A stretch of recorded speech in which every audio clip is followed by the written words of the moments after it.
Yeah, so good day everyone and welcome to another South African lawn video. The weeds, the weeds, the weeds, the weeds. Unfortunately with summer comes the weeds. And I'm going to talk about this Kentucky bluegrass lawn's weeds today. But I'm also going to try and keep it relevant to kikuyu because I know most of us have kikuyu instead of Kentucky bluegrass. I also have kikuyu, but currently I don't have weeds on my kikuyu lawn. So, and I do have weeds on my Kentucky bluegrass lawn. So we're going to talk about how I control these things, how I try to keep my lawn lacquer. And I'm not saying that my kikuyu doesn't have weeds, it just haven't appeared there yet because it's quite like a thick lawn, so it suppresses weeds quite lacquer. But normally somewhere through the season I generally see some weeds popping up there. Let's see what's going on here.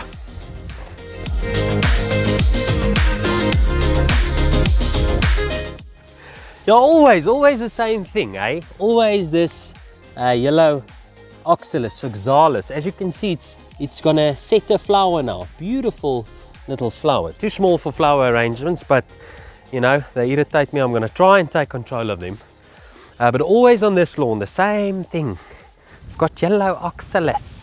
And I always tell you that people confuse it with clover and the same thing. And I always say, no, it's quite easily controlled. And I use this product and this, but it's quite a persistent weed, this.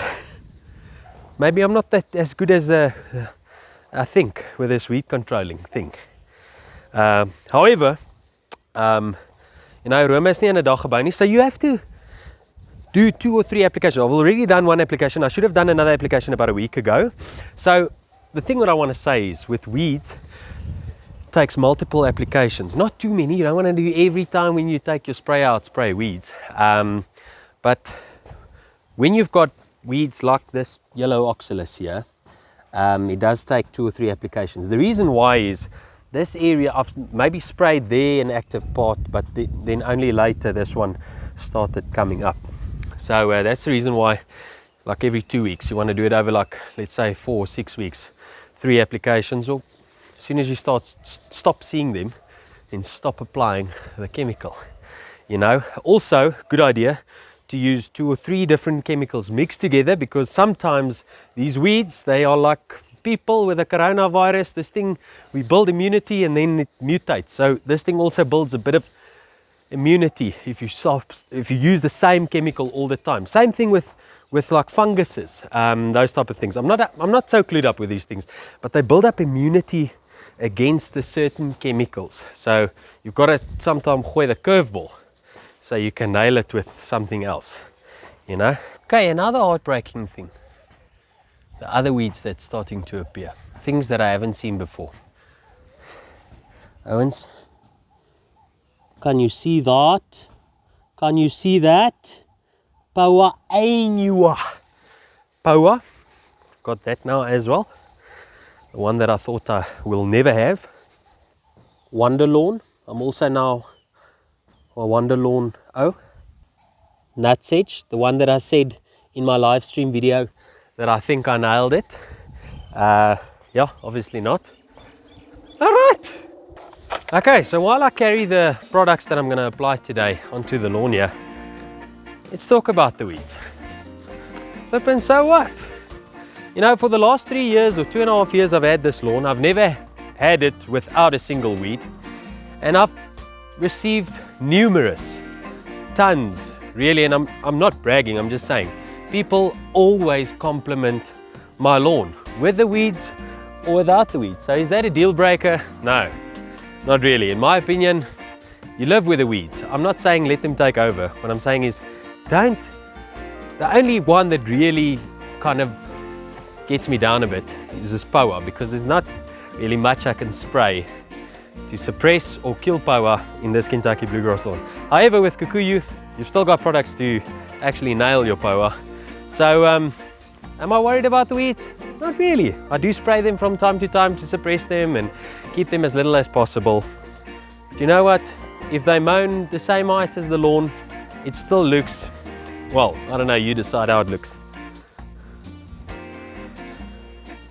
Yeah.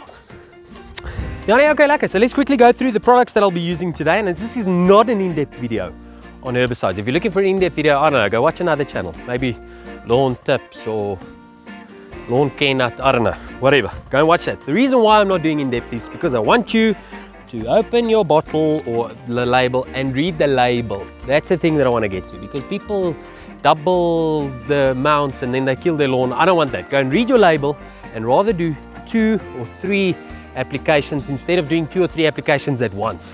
Okay, so the products I'll be using is this one here, Super Lawn Weeder, which has got MCPA, 2,4-D and dicamba, which kills most of your broadleaf weeds. And I'm also going to mix in a little bit of peak here. It's like a granular small thingy. It's a 20-gram bag and I only use, I'm not going to say how much, a little bit at a time. And then I've got Orozorb here, which also helps. This is actually, yeah, pesticide and surfactant, but the surfactant really helps it stick to the weed. Okay, so that it can kill it effectively. And then we've got here Lawn Till, which I'm not going to apply because this will always also kill my Kentucky bluegrass. But this is the one that kills your grassy weeds or keeps them suppressed or keeps them from coming up. It's a pre and post emergent. In other words, before the weed comes up, as it comes up, it kills it. So it's very effective on Poa annua and also goosegrass. However, in kikuyu, kweek and buffalo grass, not Kentucky bluegrass. We once again read the label. Okay, and then I've also got here Servian, which I'm not going to mix in now. I'm just only going to treat later, not in today's video, the areas that has got nut grass, yellow nut sedge. Okay, now the mixing. Let's see your ouens now.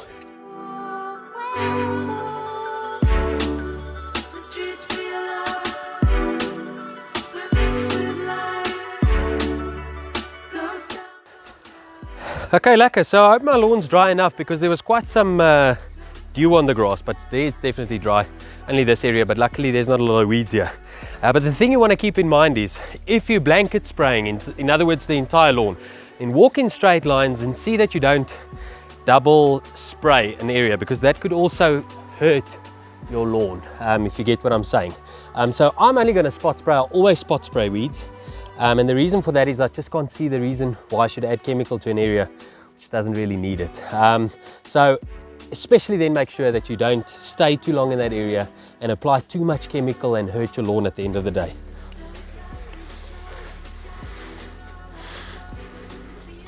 One of the things that I like about this lawn that stripes up so well is you can really see the lines where you, well, like let the lines or the stripes guide you where to spray. So even if you're only doing spot spray, just use the trigger as you're spraying in those areas and still keep your lines as you're walking. So that'll keep you from double spraying.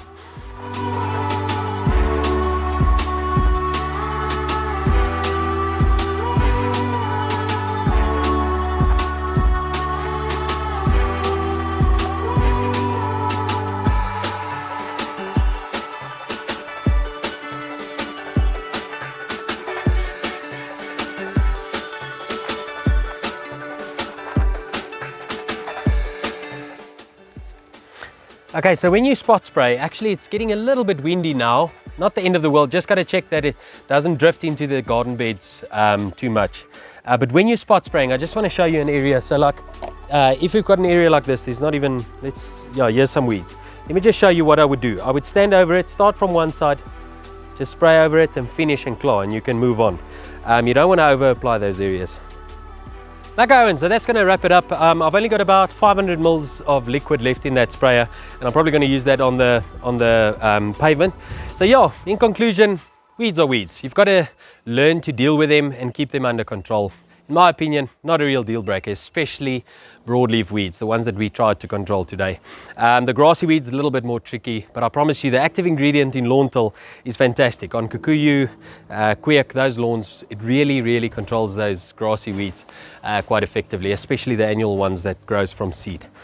So yeah, in my opinion, got to learn to deal with them. And oh, the other thing that I wanted to say, a lot of people say that you shouldn't top dress with compost because they introduce a lot of weeds, because you don't know what's in the compost. 100% true. Compost will introduce weeds, but I can almost assure you that my Poa annua, I haven't top dressed here with compost. I've top dressed here with topsoil, and I'm almost 100% sure that's where my Poa annua started. There wasn't Poa here for the last 3 years, so I can only think that Poa came from my topsoil. May have blown in from a neighbor, but I don't think that's the case. I must be honest with you. I don't see power anywhere on the top here. So I think it came in with topsoil. So topsoil, compost, you're going to introduce weeds if you top dress, unless you're doing with washed sand, then you've got a low chance. But yeah, it is what it is, guys. Weeds are weeds. Got to learn to deal with them. I hope you enjoyed the video. If you did so, be sure to like this video and also subscribe to the channel if you haven't already. Plenty more videos to follow, and I will see you in the next one. Cheers, bye-bye. Thanks for watching. Guys who stuck around until now, I just want to show you my garden. I'm super excited. If anything, I'm almost as excited about my garden as I am about my lawn. Things are really coming together. I'm seeing some grapes here, Owens. Woo! Also these trees, these things just coming into shape with this spring weather. Look at all my ER plants, and you might be asking, what's an ER plant? Look here, I've got petunia. Here I've got dahlia. There I've got clavia. There I've got more petunia. This, oh no, that's a small spackboom. More azalea. More petunia, more azalea. Look at this liubaki. I think you call it snapdragons in English. Liubaki. Salvia. Ooh, how lekker is this? And last but not least, a dead wit stinkgoat.